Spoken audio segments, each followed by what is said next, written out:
Boldesty Kitchen with Sharon. Hello everyone. On today's challenge, I'm going to be attempting to finish 6 wraps of fufu in 10 minutes. I don't know how that's going to work out, but let's just get started.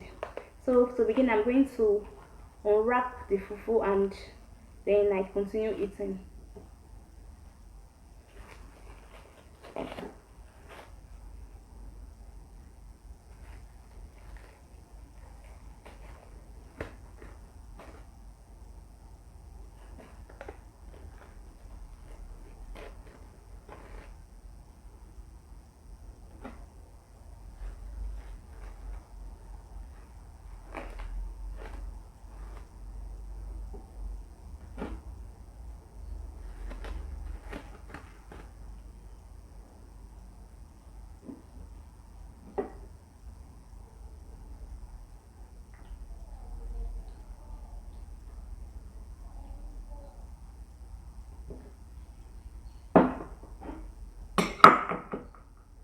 So guys, let's pray. Father Lord, thank you for this food. We glorify your name. Thank you for provision. In Jesus' name, amen. So guys, come and join me. Let's eat. This is not a speed eating, but I'm trying to, let me set my timer. So this is 2:55 Nigerian time. Let's see how many minutes or how many wraps I'll finish in 10 minutes.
Right, I just checked the time now and it's almost 8 minutes. So I'm just going to start rushing the food to enable me finish on time.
Click on the subscribe button for more videos.